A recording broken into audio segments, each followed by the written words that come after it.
ግቢ ለምን የተፈጠረ ነገር ያለ ሰምተናል። ክፈት ምንድነው? አባቴን ሰዎች ናቸው የገደሉት።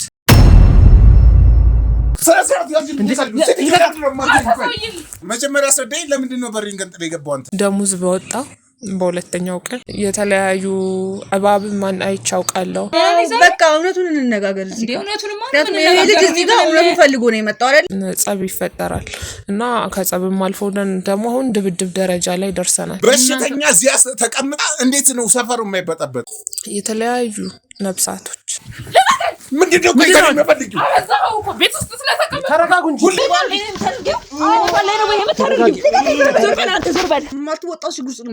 እያሳየሁት እንኳን ማለት ነው ልተኛበት ነው የሚለኝ። ታዋዮቹን እያሳየሁት እቺ ልጅ እኮ አሁን እኮ ሌላ ነገር ነው እያደረገች ያለችው። ቤቱ ይንቀጠቀጣል። በቃ ይንቀጠቀጣል። አንቺ መምከር አይሰለችሽም እንዴ?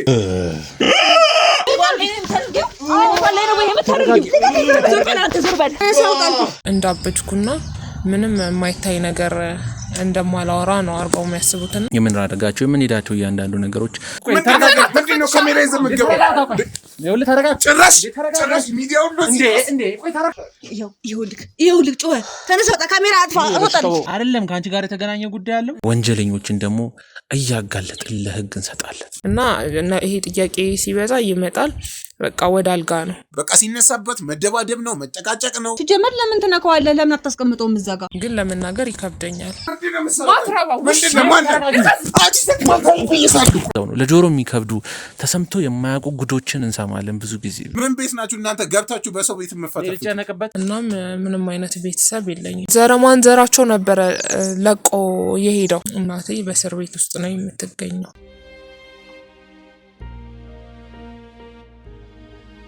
ሰላም ጤና ይስጥልን። እየተከበራችሁና የተወደዳችሁ ተመልካቾቻችን በሀገር ውስጥ እንዲሁም ከሀገር ውጭ ሆናችሁ ግሩም አያሌውን የምከታተሉ እንዴት ከረማችሁ? እንዴት ቆያችሁ?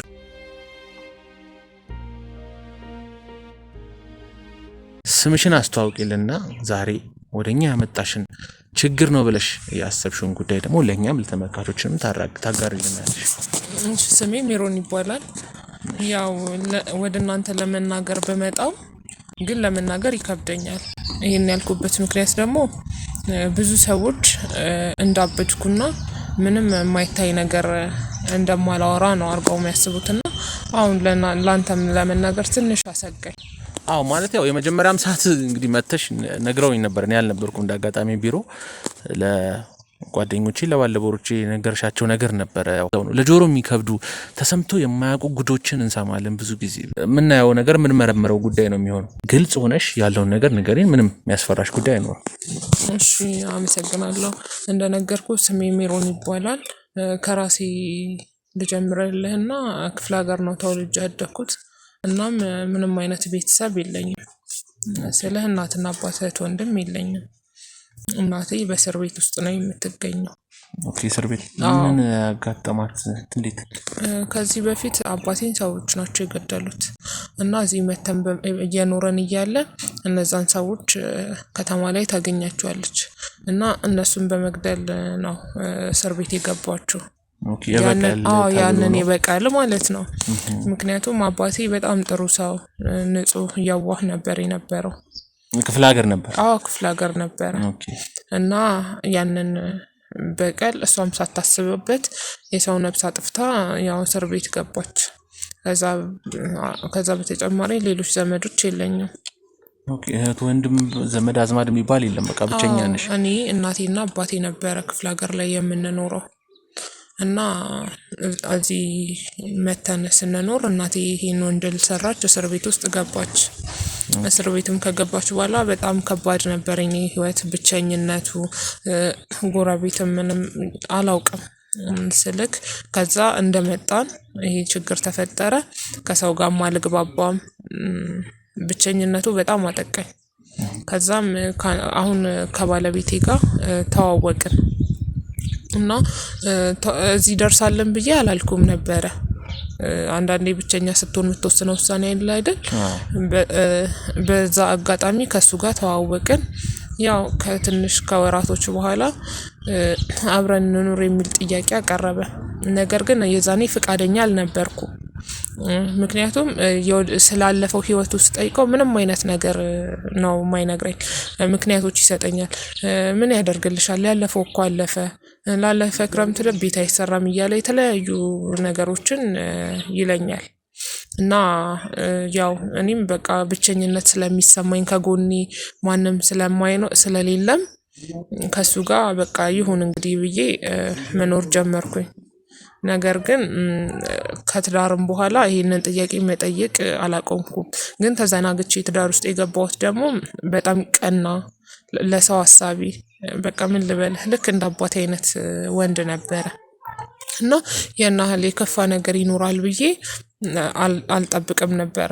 እና ጠይቀዋለሁ፣ አልመልስ ሲለኝ በቃ አለ አይደለ ጭቅጭቅ ከሚመጣ እያልኩኝ አልፈዋለሁ ማለት ነው።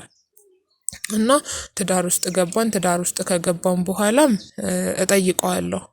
ነገር ግን ስጠይቀው ምንም እንደ ጓደኝነት በነበረን ጊዜ ነው የሚለኝ።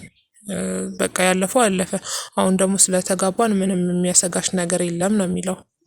የተለያዩ ከተጋባን በኋላ የተለያዩ ነገሮች መፈጠር ጀመሩ እና እኔም የነዛን ነገሮች አንስቼ ስጠይቀው አንቺ የቤት እመቤት ነሽ፣ ቤት ውስጥ ስለምትውይ ጭንቅላትሽ ብዙ ነገር ስለሚያስብ አይምሮሽ ራሱ በራሱ እየፈጠረ ነው ይለኛል። ነገር ግን በቃ እኔም ጭቅጭቅ በተፈጥሮዬም አልወድም እና እነዛን ጭቅጭቆች ምናምን ላለመስማት እያየው እንዳላየው እየሰማው እንዳልሰማው ዝም ስል ነገሩ ጭራሽ እየተባባሰ መጣ። አሁን ላይ አንዳንዴ ጎረቤት እስከሚሰማ ድረስ ነው የምንጣላው። እና እኔ ቤት ስውል አስተውላለሁ ነገሮችን። ተቀያየረ በጣም እና ድሮና አሁን ላይ የሚያገኘው ገቢም አንድ አይደለም። አሁን ላይ ማለት እኔ ተምሬ ጨርሻለሁ። ተምሬ የጨረስኩትም አካውንቲንግ ነው እና ሂሳቦችን መስራት ላይ ጎበዝ ነኝ እና የሚያገኘውን ቤት ውስጥ የሚወጣውን ሌሎች ነገሮችን ማስላት እችላለሁ። አሁን ላይ ግን የዛን እጥፍ ነው የሚያገኘው። ይሄ ነገር ምንጩ እንዴት ነው ስለው ስራ ቦታ እኮ ስራ ጥሩ ሆኖ ነው ምናምን ይለኛል። ግን ረጅም ጊዜ ስንቆይ ስራ እንዴት ነው ስራ ጥሩ ነው ጥሩ ነገር እየመጣ ነው ይለኛል። የዚህን ያህል ግን እንደዚህ ሆኖ አያውቅም። እና ደሞዝተኛ ነው። ያው የደሞዝተኛን ነገር ታውቀዋለህ። ቢጨመር በየወሩ ደሞዝ አይጨመርም የትኛውም ድርጅት ጋር። እንደው ቶሎ ተጨመረ በ3 ወር በ6 ወር ነው። እና ደሞዝ በተቀበለ ሰዓት በጣም አሁን በ3 ወር ውስጥ ራሱ ብዙ ነገር ቀየረ። ቤታችን የነበረው ፍሪጅ እንደዚህ አይደለም። አልጋ ብዙ ቤት ውስጥ ሶፋው እንደገና ግቢ ውስጥም ሌላ ቤት መስራት ጀመረ። ቤቱ እናቴ ናት የገዛችው እና ተከራዮች ነበሩ። እሱን አፍርሶ እንደገና እየጀመረ ነው። እዛ ጋር አንድ ጅምር ቤት አለ።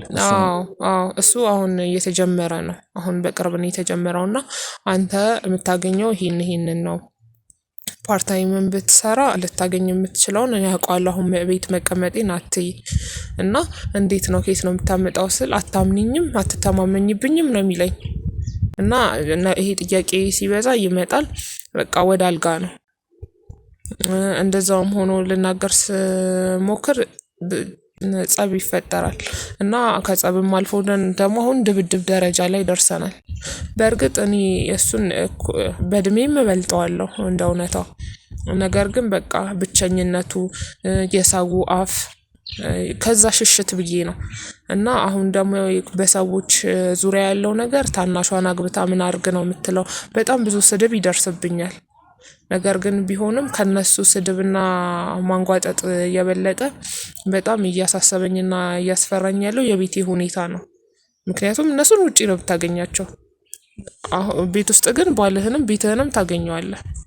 እና ያ ነገር ያሳስበኛል። ደሞዝ ወጥቶ በማግስቱ ምናምን እኔ እውነት ይሄንን ለመናገር እንኳን በጣም ነው የሚከብደኝ። ማለት እንዴት እንደምነግርህም ግራ የገባኝ እሱን ነው። ቤቱ ይንቀጠቀጣል። በቃ ይንቀጠቀጣል።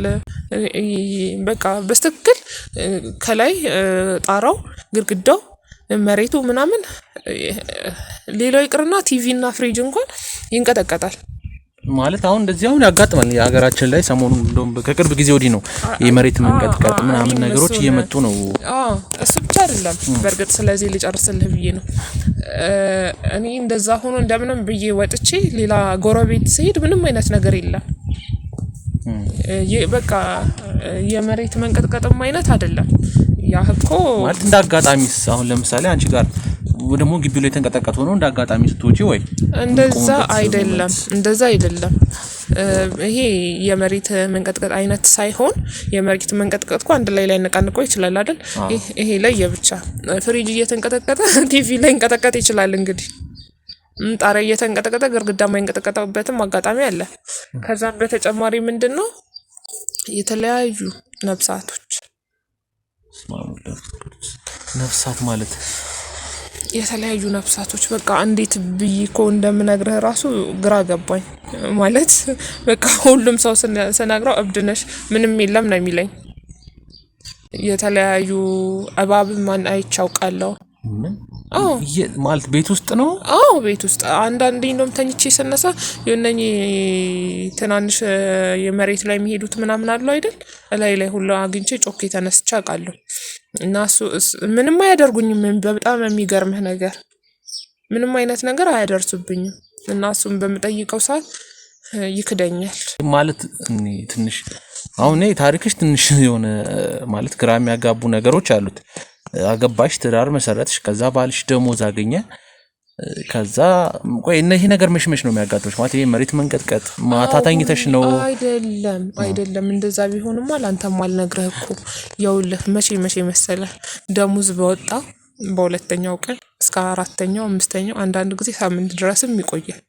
ይሄ ደግሞ ለተከታታይ 3 ወራት ተከሰተ አስተዋልኩት።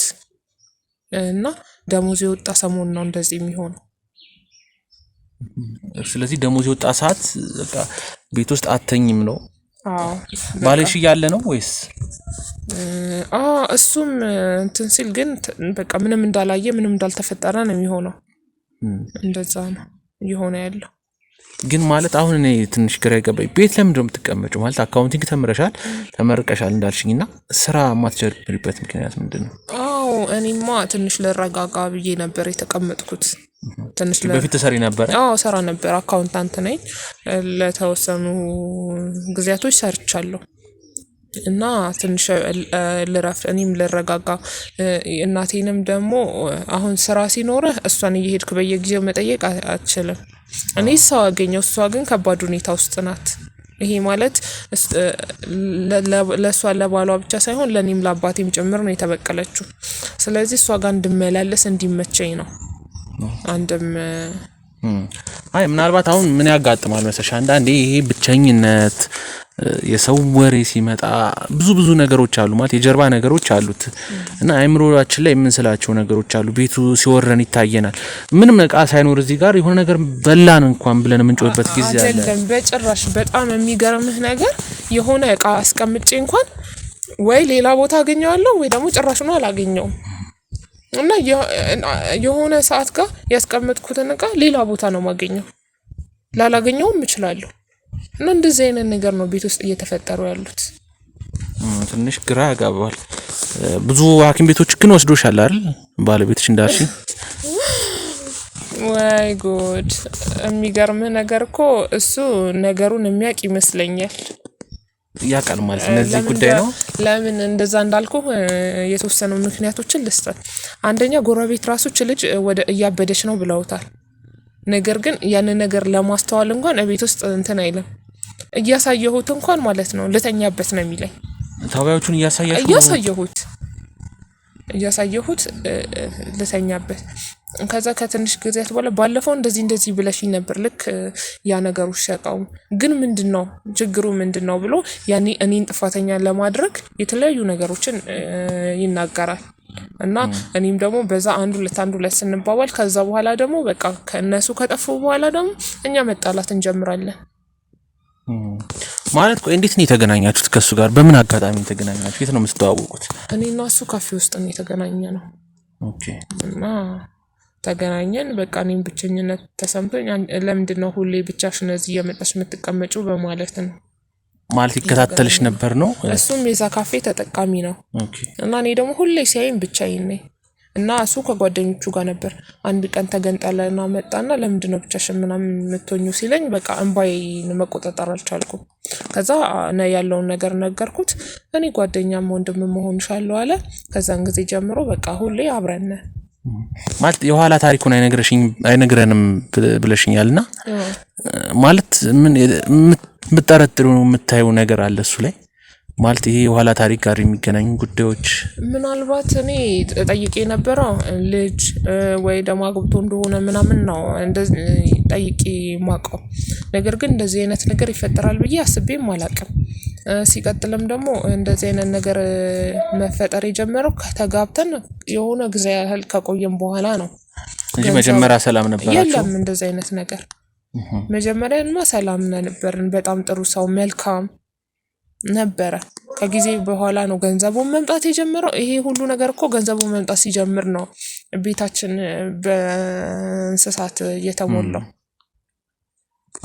ምን አለ መሰለሽ አንዳንዴ ያው ገንዘብ ይዟቸው የሚመጣው ምክንያቱም ገንዘብ ሲገኝ 2-3 አይነት መንገዶች አሉ። ህጋዊ አለ፣ ህገወጥ አለ፣ የሰው ነፍስም ኖሮበት የሚመጣ ገንዘብ አለ። ስራውን ምናምን ታውቂያለሽ? በማኔጅመንት ነው የጨረሰው እና አንድ ድርጅት ውስጥ በኃላፊነት ነው የሚሰራው። ማለት ያው የደሞዝ ጭማሪ ምናልባት ይኖራል። አንዳንዴ ደግሞ አንዳንድ ድርጅት የትርፍ በጣም ኦቨር ሲሆን ሰራተኞቹ አንዳንዴ ያከፋፍላል። ጥሩ የሆነ ለሰራተኞቹ ጥሩ ነገር ለማድረግ ሰራተኞቹም እንዲቆዩለት ይሄ እንደዛ አይነት ነገር እንደዛ አይደለም። ምክንያቱም ምን አለ መሰል ይሄ እኮ የአመታዊ ትርፍ ወይ ደግሞ የግማሽ አመት ትርፍ ነው አይደል እንዴ? እሱ ጋር በየወሩ የጥፍ ነው እየጨመረ ያለው ከምነግርህ በላይ የሆነ በቃ አይደል የሚያስደነግጥ ለውጥ እንደዛ ነው እሱ ጋር እየተካሄደ ያለው። ማለት ያው ትንሽ የምትነግሪኝ ነገር እንዳልሽው ያው ትንሽ ግራ ያጋባል። ያው እስካሁን ከሰራናቸውም ትንሽ ወሰብሰብ ያለ ታሪክ ነው ያጋጠመን እንደነገርሽን ባልሽ ያው ብዙ ነገር እንደማያወራ። ስለዚህ አንቺ አሁን ደሞዝ ጭማሪ ያለሽ እሱ ተጨምሮልኝ ነው ያለሽ ገንዘቡ ሲመጣ? ማለት ድርጅታችን ትርፋማ ስለሆነ ደሞዝ ጥሩ እየሆነ ነው፣ ስራ ጥሩ እየሆነ ነው የሚለው። ግን ደግሞ ከዛም በላይ ነው። ምንም ድርጅቱም እኮ ለራሱም ትርፍ ያስፈልገዋል አይደል እንዴ? የዚህን ያህል ለውጥ አይመስለኝም። ዞር ብዬም ጓደኞቹ ባለቤቶች ጋር ደሞዝ እንዴት ነው ምናምን ብዬ በምጠይቅበት ሰዓት አይ የኛ ኑሮ እስከ እጁ ዳፍ ነው የሚሉኝ። እሱ ብቻ ነው የደሞዝ ጨመረለት ነው እሱ ነው የሚለኝ። እነዛን በዛ በኩል ላጣራ ሲሄድ ቤታቸውን በሚሄድ ሰዓት እኛ ቤታውን ብዙ የተቀየረ ነገር አለ። እነሱ ጋር ምንም ድሮ ከማውቀው ሌላ ምንም የተቀየረ ነገር የለም። ማለት ምናልባት ሌላ ተጨማሪ ስራዎች እየሰራ ወይ የውርስ ገንዘብ ኖሮት ምናምን ከሆነ እንደዛ የለም። ምክንያቱም እሱም ከደካማ ከሚባል ቤተሰቦች ውስጥ ነው የመጣው እና ቤተሰቦቹም እንደዛ ሊያወርሱት የሚችሉበት መንገድ የለም። ለራሳቸውም ከሱ ነው የሚጠብቁት። ስለ ቤተሰቦቹ ታውቂያለሽ? አውቃቸዋለሁ። አሁን በቅርብ ተዋውቀናል እና ተዋውቀናል። በቃ የቀበሌ ቤት ውስጥ ነው የሚኖሩት። አባትየውም ጡረታ ወጥተዋል፣ እናትየውም ቤት ነው የሚውሉ እና በዛ በኩል የሚመጣበት መንገድ ምንም የለም። አሁን ለነሱ ምንም የሚያደርገው ነገር የለም ማለት ገንዘብ እንግዲህ ኦቨር ከመጣ ለቤተሰቡም ለአንቺም ሊያደርግ ኖርማል ነው ብዙ ጊዜ እና እንደዛ ያደረገው ነገር የለም። እንግዲህ እኔ እሱን በግልጽ አልጠየቅኩትም፣ ምክንያቱም ሌላ ጭቅጭቅ ነው። እነሱ ጋር ቤታቸው ሄጂ በማይበት ሰዓት ግን የተወሰነ የተቀየሩ ነገሮች አሉ እና በቃ ልጃችን ደረሰልን ምናምን እያሉ የቤተሰብ ደስታ አለ አይደለ? እንደዛ አይነት ነገር ይላል። በትዳሩስ ደስተኛ ናቸው ቤተሰቦች? አዎ ደስተኛ ናቸው። እናትሽ ታውቃለች እንዳገባሽ? አዎ ሄደን ተዋውቀዋል እና አንቺም ብቸኛ ከምትሆኚ ትዳር ብሩክ ነው ማሚ የምትለው እና እሷ በጣም ደስተኛ ናት። አባትሽ በምን አጋጣሚ ነው እንደዚህ የተገደለው? ሶሪ ምናልባት ካነሳውብሽ። እሺ ችግር የለውም። አባቴማ አይዞን ማለት ያው የኋላ ነገር ለመቀስቀስ ሳይሆን እንደነገርሽኝ ያው ታሪኩን ለመመርመር የምንጠቀምባቸው መንገዶች ናቸው። ምክንያቱም ሁሉንም እያንዳንዱ ነገር እንመረምራለን። እዛ ላይ አንቺ ካልሽኝ ታሪክ ጋር ምናልባት የሚገናኝ ጉዳይ ካለው ነው ማለት የሞተበት ምክንያት በሰው እጅ ላይ ወደቀበት ምክንያት ምንድነው የምታስታውሽው? ያው እንግዲህ አባቴ በመሬት ክርክር ነው ያገደሉት። ያው ሰምተክ ሊሆን ይችላል ክፍለ ሀገር ላይ በመሬት ምናምን ብዙ ሰው ነው የሚዋደቀው እና በዛ ምክንያት ነው የሞተው። አይታወቅም። ምክንያቱም የሆነ ነገር ሲመጣ የሆነ ችግር ሲመጣ ከምን ተነስቶ ያ ችግር መጣ የዛ ችግር መንስኤ ምንድነው ብለን ለማወቅ በጣም ብዙ ነገሮች ስላጋጠሙ ነው እንጂ ዲቴል በደንብ ያለውን ነገር የምጠይቅሽና እሺ ከክፍል አባትሽ ሞተ ከዛ ቀጣ ነው ወደ ከተማ የመጣችሁት? ከተማ መጣችሁ ከዛ እናትሽ ቤት ገዛች ማለት ገንዘብ ነበራት ማለት ነው እናትሽ? ቤተሰቦቼ እኮ በጣም ጥሩ የሚባል ደረጃ ላይ ያሉ ሰዎች ናቸው። ኦኬ። እና በጣም ጥሩ ደረጃ ላይ ያሉ አባቴም ደግሞ ከእናቴ ምንም ይደብቃት ነገር የለም እና እሱ ያለውን ነገር ስለምታውቅ በቃ እዛም መሆኑ ለኛ ጥሩ ስላልሆነ ከተማ እዚህ አዲስ አበባ መጣ ቤት ገዛንና እዚህ መኖር ጀመረ። ኦኬ። ስለዚህ ገንዘብ ስለነበራት በቃ ሁሉ ነገር ከበር አድርጋ ነው እዚህ መጣ እና ኦኬ።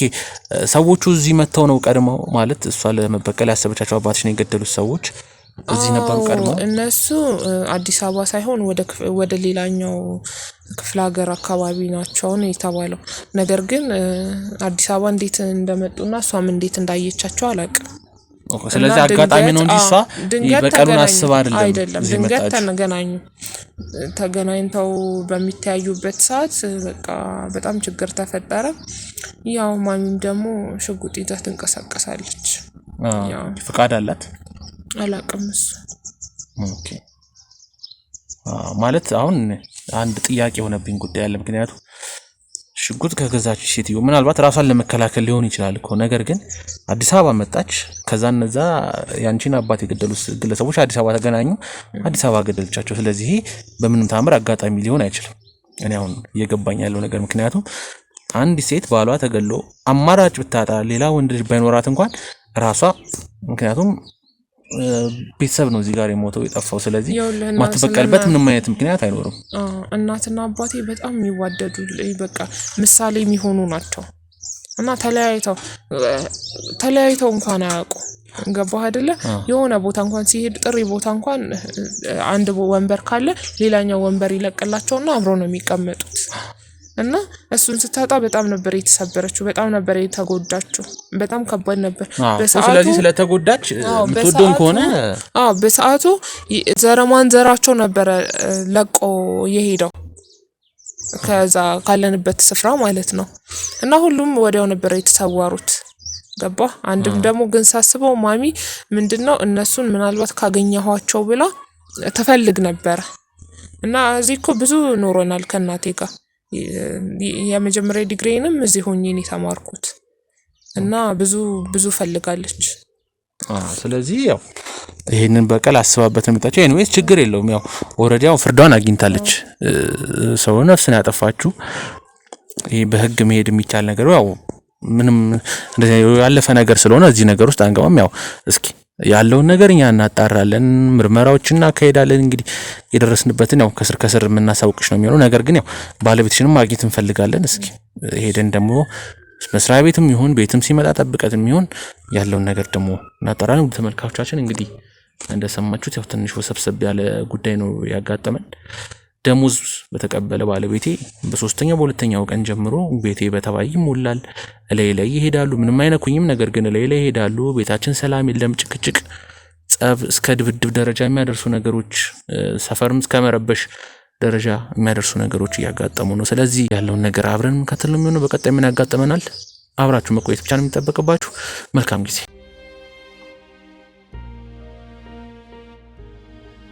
ግቢ ለምን የተፈጠረ ነገር ያለ ሰምተናል። ክፈት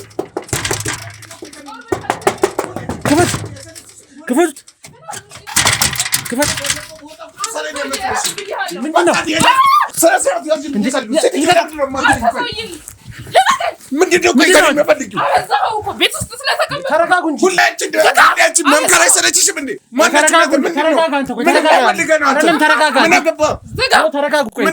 ምንድነው ካሜራ ይዘህ የምትገባው?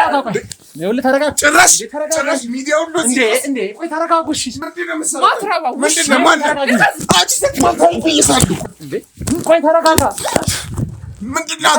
ሲጀመር ማናችሁ? ምንድነው? ምንድነው? ይኸውልህ ሰው ይዘብኝ የሚመጣው ስማኝ፣ ተረጋጋና ቁጭ በል። ምንድነው በቤት የምረጋጋው? ተረጋጋና ቁጭ በል። አንተም ዝም በይ። ሴትዮ ተይኝ ብዬሻለሁ። ዛሬ ነገር አትፈልጊ። ተረጋጊ ሜሮን። ለምን ነው የማታዳምጪኝ? ተረጋጊ አልኩሽ አይደለ? ተረጋጊና ቁጭ በይ። ምንድነው እናንተ? ምንድነው? በእናትህ ሰላም ይነሳኝ እኮ እና ታዲያ ከእናንተ አልፎ እዚህ አካባቢ ሰው በጠበጣችሁ እኮ። ከአቅሜ በላይ ሆነ። በቃ ከአቅሜ በላይ ይሄ ሰውዬ ከአቅሜ በላይ ሆነ። እስኪ ውጭ አንቺ ነው ያወራዋለሁ። እኔ ውጭ እናንተ ጋር ነው። ምንድነው አቶ ወርቁ? ምንድነው እንደዚህ? ኧረ በእናትህ ተወኝ። አይደለም እኮ ይሄ እንደ ጸባችሁ። እሺ ግን ከእናንተ አልፎ የአካባቢ ሰው በጠበጠ። እሺ ምንድነው ይሄ? ይሄ ማለት መጀመሪያ አስረዳኝ። ለምንድን ነው በሪን ገንጥሎ የገባው? አንተስ? ይኸውልህ እኛ የሚዲያ ሰዎች ነን። ትልቅ ሚዲያ ላይ የምንሰራ ሰዎች እንደዚህ ትዳር ጉዳይ ላይ እንሰራለን ብዙ ጊዜ። ጎሽ እናንተ መጣችሁ። ይኸውልህ ብዙ ጊዜ እዚህ አካባቢ መረጃ ይደርሰናል። እየተደወለ እባካችሁ ተበጠበጥን እየተባለ በጣም ብዙ ሰው መረጃ እያቀረበባችሁ ነው እናንተ ላይ። እንዴት አንበጠበጥም? በሽተኛ እዚያ ተቀምጣ እንዴት ነው ሰፈሩ የማይበጠበጠው? ስለምን በሽተኛ ነው የምታወራው? ሜሮን በሽተኛ ናት እያልከኝ ነው? ኧረ ከበሽተኛ የበለጠች በሽተኛ። ይኸው በወጣው በቀባው ቁጥር ሰላሜን ነው የምትነሳኝ። መኖር አልቻልኩም እኮ። ምንድነው ምክንያቱ የምትጣሉበት? ማለት ባለትዳር ከሆናችሁ ችግራችሁን ተነጋግራችሁ አፈቱም እንዴ? እሷ መች በንግግር ትፈታለች? ሁሌ ጸብ ነው እኮ። ይሄ ጸባችሁ አልኩ እኮ ከእናንተ ቤት አልፎ የአካባቢው ማህበረሰብ በጠበጠ። ለእኛ ደውሎ የነገረን የአካባቢው ማህበረሰብ ነው። ደውሎ እዚህ ቤት ያሉ ባለትዳሮች ችግራቸውን ፍቱላቸው ብሎ ነው የላከን። እሺ እኔ ምን ላድርጋት? ሞክሬያለሁ። ያልሞከርኩ ይመስላል። ልጅቷ በቃ ጤነኛ አይደለችም። ጤነኛ የአእምሮ ህመም አለባት። ምንድን ነው ማለት? አንድ ሰው በሽተኛ ስትል እርግጠኛ የአእምሮ ይሁን የአካል ይሁን ስነልቦና ይሁን በሕክምና ስታረጋግጥ ነው በሽተኛ የምትለው። እነዚህ ነገሮች ያረጋግጣል። አዎ እሷ በሽተኛ ናት። በተደጋጋሚ እንደዚህ አይነት ነገሮች ተፈጥሯል። ሁሉም ህብረተሰቡም ያውቃል። እኔ ታዲያ የአእምሮ ህመምተኛ ታዲያ ቤት አስቀምጦ መጨቅጨቅ ነው ወይስ የሕክምና ቦታ ወስዶ ማሳከም? ወስጃት አለው። ታዲያ በቃ እዛም አትቀመጥም ማለት በቃ አትቀመጥም። እዛም ሂዳ ያው ናት እኮ። ያው ናት ማለት መፍትሄ አልሰጡኝም ነው? አልገባኝም። ያው ናት ማለት ድናለች ተብላ ነው የመጣችው። ግን በቃ እዚህ ስትመጣ ያው ትሆናለች። ምን ማለት? በቃ መልሳ መጨቃጨቅ ነው። አንድ ነገር አለ። የአእምሮ ህመምተኛ ወይም ደግሞ የስነ ልቦና ጉዳት ያለበት ግለሰብ ሕክምና አገኘ ሙሉ ለሙሉ ዳነ ማለት እዚህ ቤት ስታመጣውም የተወሰነ ጊዜ ራሱን እንዲያይ ራሱ ላይ የነበሩት የስነ ልቦና ችግር ላይ ያለባቸውን ይሄ አእምሮ ላይ የተከማቹት ነገሮች እስኪቀሉ ድረስ እንክብካቤና ልዩ ትኩረት ይፈልጋል። እዚህ ግን እንደማየው አይደለም። ታዲያ እንደዚህ ጭቅጭቅ እያለ እንዴት አትታመም? እሷ እኮ ናት እየተጨቃጨቀችኝ ያለችው። እኔ እኮ ይህ ሁሉ ነገሯን ችዬ የኖርኩት እኔ ነኝ እኮ። ይህን ነገሯን እኮ ነው እንትን ለማለት ለማስወገድ ከሷ እየጣርኩ ያለሁት እኮ። እንዴት ተነሳ? ድሮንም ስታገባትም ስለ ልቦና ታማሚ ነበረች ወይስ ከጊዜ በኋላ የመጣ ነው? እኔ ሳገኛትም እንደዚህ ነበረች። መጀመሪያም ጀምሮ እንደዚህ ነበረች። እኔ ሳገኛትም የተጎዳች ነበረች። እሺ በምን ምክንያት? ምን አጋጥሟት? እኔ ምን አውቃለሁ እንዴ? ባሏ እኮ ነው ችግሮቿን አታውቅም እንዴ አንተ? እንዴ በቃ በቤተሰቧ ምናምን እንደሆነ ሰምቻለሁ። ቤተሰቧ ምን እናቷ ምናምን ታስራ ምናምን ሌሎቿ ዘመዶቿ እንደሞቱ ምናምን ይሄንን አውቃለሁ። እሺ ከዛ በቃ እንደ አጋጣሚ የሆነ ከፊ ውስጥ ነው የተገናኘ ነው ከሷ ጋር።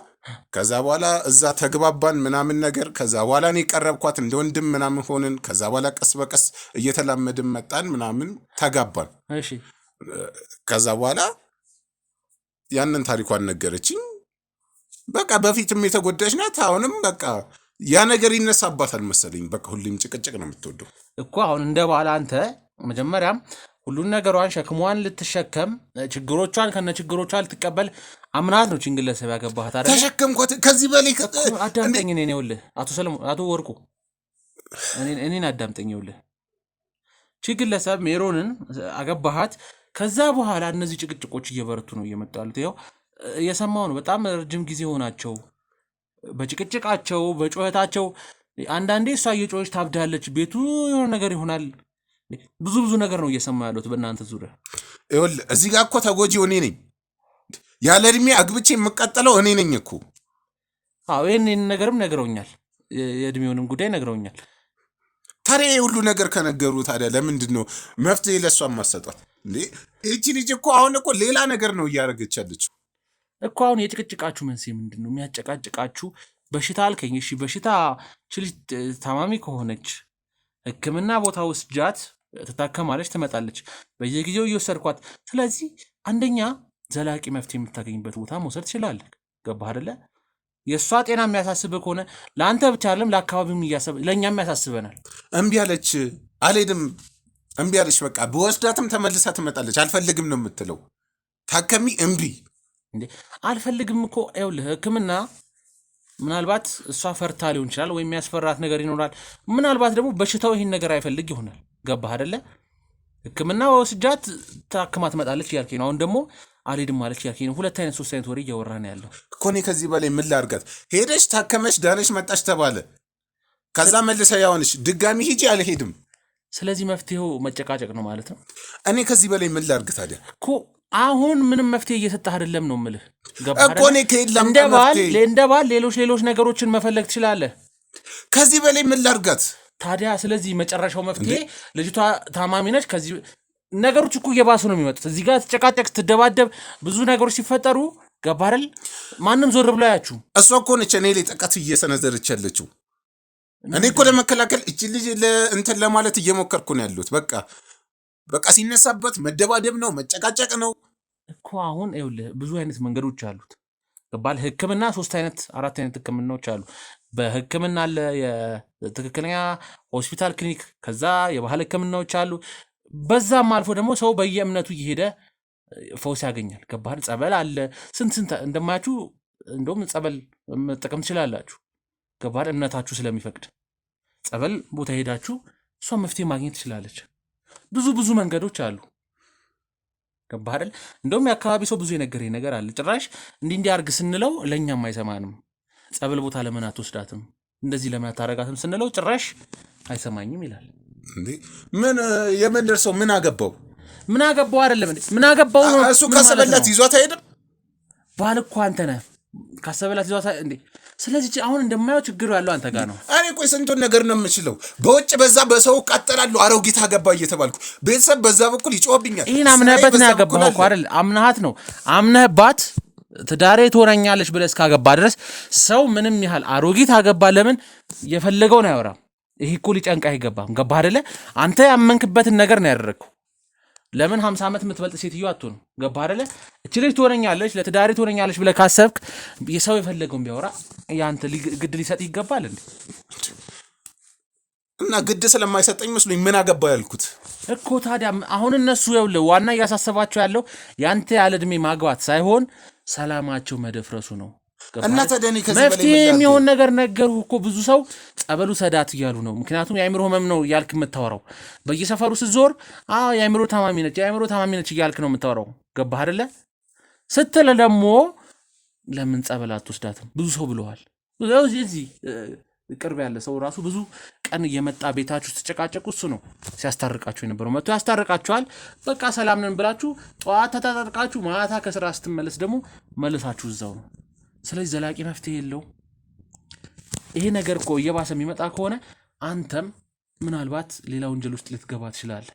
ስለምን ወንጀል? ጸቦች፣ ጭቅጭቆች እየበረቱ ሲመጡ ነፍስ ከመጠፋፋት ደረጃ ሊያደርስ ይችላል። ይሄን አታውቅም? እኔ ከዚህ በላይ ምን ላድርግ እኮ። ምን እስኪሆን ነው የምትጠብቀው አንተ? ጭቅጭቃችሁ ምን ደረጃ እስኪደርስ ነው የምትጠብቀው? ንገረኝ እስኪ። ጭቅጭቃችሁ ምን ላይ ደርሶ ምን አይነት ነገሮች እስኪከሰቱ ነው እዚህ ቤት ውስጥ የምትጠብቀው? ንገረኝ እስኪ። ምን ይከሰት? ምን ያጋጥም እንዴ? አሁን እኮ እዚህ ጋር ያደረከው ነገር ጥሩ ነገር እያደረክ አይደለም ያለው። በተጨቃጨክ ነገሮቹ በተበላሹ ቁጥር የዚችም ልጅ ህይወት እየተበላሸ ነው የሚመጣው። ገባህ አይደል? የተበላሸውማ የኔ ህይወት ነው እንጂ እኮ የአንተም ህይወት የእሷ ህይወት ተበላሸ ማለት ዞሮ አንተንም ያገኛል። የአንተም ህይወት የእሷም ህይወት ነው እየተበላሸ የሚመጣው። ገባህ አይደለ? ቆይ አሁን ምን አድርግ እያልክ ነው የምትጨቀጨቀኝ? ለምንድን ነው የማትሆኝ? እኔ ምንም አድርግ እያልኩ አይደለም። ነገር ግን ለችግሮቹ መፍትሄ አንተ እጅ ላይ ነው ያለው ነው እያልኩ ያለሁት። አሁን እጅ ላይ ነው እና እኔ ልጨነቅበት? ምን ቤት ናችሁ እናንተ ገብታችሁ በሰው ቤት የምትፈተፉት? ልጨነቅበት? ተጨንቅ። እኔ አሁን ተጨነቅ አትጨነቅ አይደለም። ነገር ግን መፍትሄ ቶሎ ማትሰጥ ከሆነ እኛም ወደ ሌላ እርምጃ መግባታችንን እንቀጥላለን ነው የምልህ። የምን ምክንያቱም የአካባቢው ሰላም መደፍረስ ለእኛም ያሳስበናል። እንደ ሚዲያ ከአካል ጋር እንደሚሰራ ሰው እናንተን ፍትህ የአካባቢው ማህበረሰብ እንዲያገኝ እናደርጋለን። በእናንተ ጉዳይ ገባህ? እዚህ ጋር የተጨቃጨቃችሁ የአካባቢው ማህበረሰብ በአንድና በሁለት ሰው እንዲበጠበጥ አንፈልግም። ገባህ አይደል? ሰው እዚህ ጋር ለቀን ወጥቶ ስራ ማታ ደክሞ መተኛት እያለበት ጭራሽ ማታ መጥቶ ደግሞ እናንተን ጭቅጭቅ፣ እናንተን በየቀኑ ማስታረቅ፣ እናንተን በየቀኑ እንዴ ስንት ሰው ነው በድንጋይ እንኳን ስታችኋል። ከዚህ በፊት በእናንተ ጸብ የተነሳ ስንት ነገር ተፈጥሯል አይደለም እንዴ? ከጭቅጭቅ እኮ አልፏል። እናንተ እስከ መደባደብ፣ እስከ መነሰነዛዘር፣ በዱላ እስከ መነሰነዛዘር ደርሳችኋል እንዴ? እስክትገዳደሉ ነው የምትጠብቁት? ምንድን ነው ታዲያ? እኔ ከዚህ በላይ ምን ላርጋት? ከዚህ በላይ ምን ላርጋት አለ? መፍትሄዎች አሉ። የማይቻል ከሆነ መፋታት እንኳን የሚባለው ነገር አለ። ገባህ አይደለ? እንዴት ነው በዚህ ሁኔታ ላይ ሆና መፈታት? እና አሁን እንደማየው እያሰብክላት ነው። በዚህ ሁኔታ ላይ ሆነ አልፈታትም እያልክ ነው። ስለዚህ መፍታቱን የማታስበው ከሆነ ለምን ለዚህ ልጅ መፍትሄ አሰጣትም? ከዚህ በላይ ታዲያ ይሄ ሁሉ ነገር ችያለሁ። አንተ ችግሩ ያለው እሷ ጋር ነው እያልክ ያለው አይደል? አዎ እሷ ናት። አምጣት